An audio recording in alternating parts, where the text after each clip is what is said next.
दुखपूर्ण आज से सुखपूर्ण कल कैसे निकलेगा, थोड़ा सोचो। आज कहीं आकाश से थोड़ी आया है, तुम्हारे भीतर से आया है। तुम्हारा आज अलग है, मेरा आज अलग है। कैलेंडर के धोखे में मत पड़ना।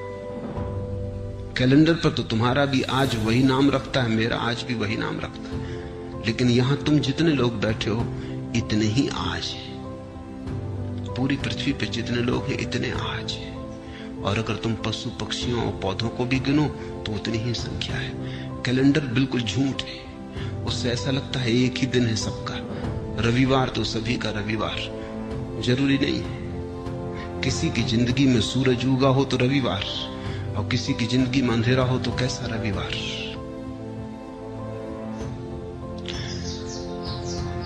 आज कहीं आकाश से नहीं उतरता है, समय कहीं बाहर से नहीं आता है।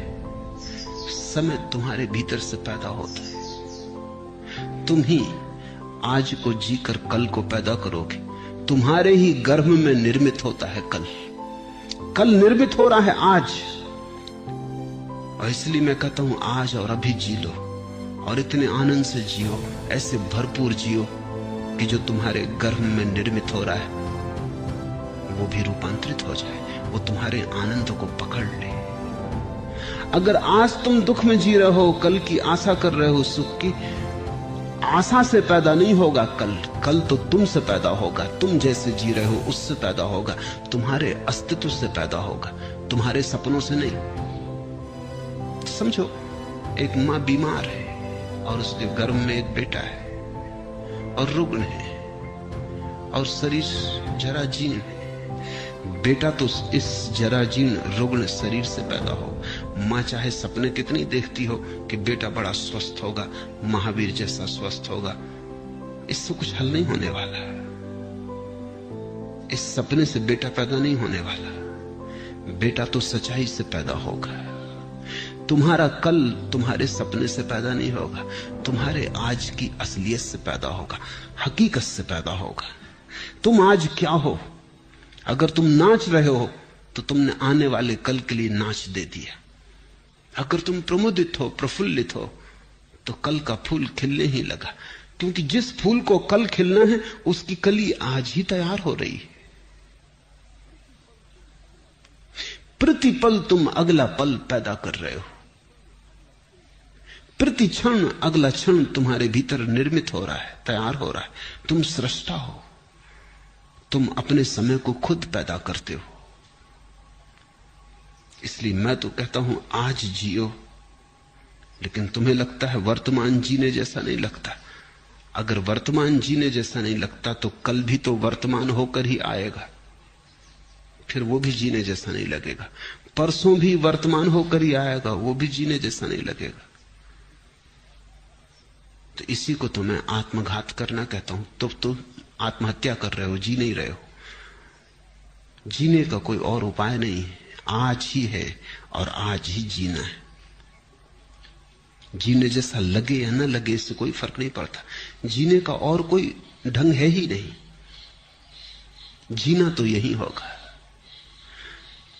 कल के भुलावे में मत पड़ो। कल के भुलावों ने बहुतों को डुबाया है। आज जियो। ये क्षण खाली न चला जाए। ये क्षण अवसर है, इसे तुम ऐसा ही मत गंवा देना। कुछ बना लो इसका, कुछ रस ले लो इसमें, कुछ भोग लो इसे, कुछ पहचान लो इसे। इसका स्वाद उतर जाने दो तुम्हारे प्राणों में। ये ऐसा ही ना चला जाए, क्योंकि अगर समय ऐसा ही जाता है तो समय को ऐसे ही चले देने की आदत मजबूत होती चली जाती। फिर धीरे धीरे समय को गंवाना तुम्हारी प्रकृति हो जाती। भोगो इसे, चूसो इस क्षण को, निचोड़ लो इसको पूरा। इसका रस जरा भी छूट ना जाए। यही परमात्मा के प्रति धन्यवाद है, क्योंकि उसने तुम्हें अवसर दिया, जीवन दिया, और तुमने ऐसे ही गंवा दिया। परमात्मा तुमसे ये न पूछेगा। यहूदियों की किताब है तालमुद, बड़ी अनूठी किताब है। दुनिया में कोई धर्मशास्त्र वैसा नहीं। तालमुद कहती है कि परमात्मा तुमसे ये न पूछेगा कि तुमने कौन कौन सी गलतियां की, गलतियों का वो हिसाब रखता ही नहीं, बड़ा दिल है। परमात्मा तुमसे पूछेगा तुम्हें इतने सुख के अवसर दिए, तुमने भोगे क्यों नहीं? गलतियों की कौन फिक्र रखता है? भूल चूक का कौन हिसाब रखता है? वो तुमसे पूछेगा इतने अवसर दिए सुख के, तुमने भोगे क्यों नहीं?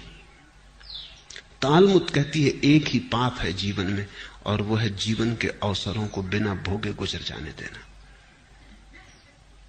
जब तुम आनंदित हो सकते थे आनंदित ना हुए, जब गीत गा सकते थे गीत ना गाया, सदा कल पर टालते रहे, स्थगित करते रहे। स्थगित करने वाला आदमी जिएगा कब, कैसे जिएगा?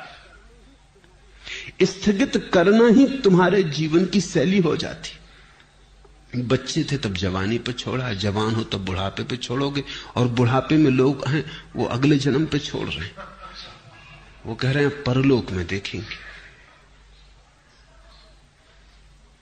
यही लोक है एकमात्र, और यही क्षण है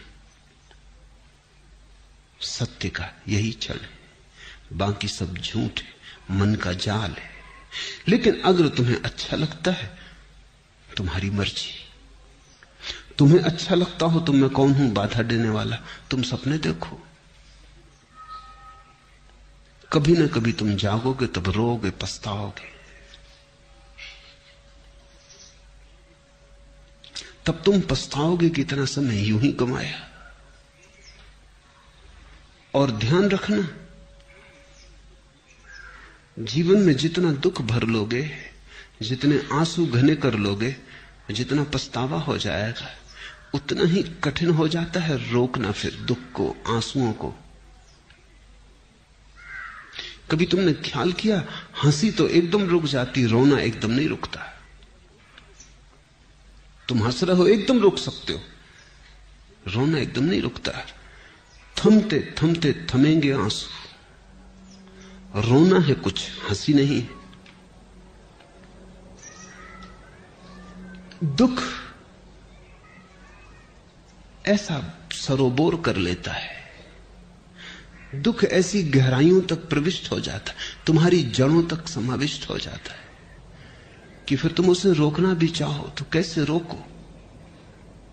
थमते थमते थमेंगे आंसू। रोना है कुछ, हंसी नहीं है।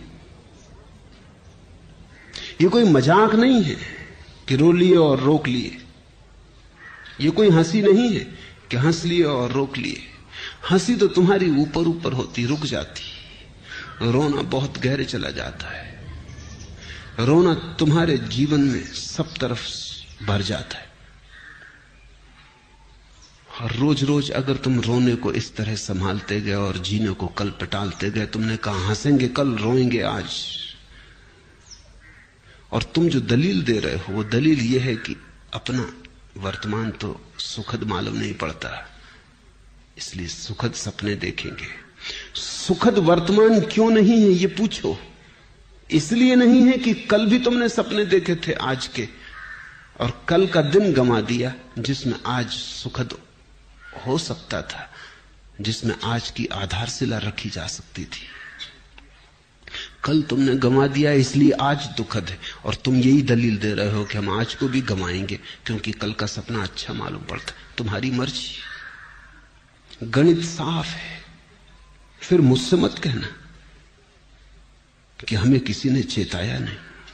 तुम्हें यह मौका न मिलेगा कहने का, यह ध्यान रखना कि हमें किसी ने चेताया नहीं।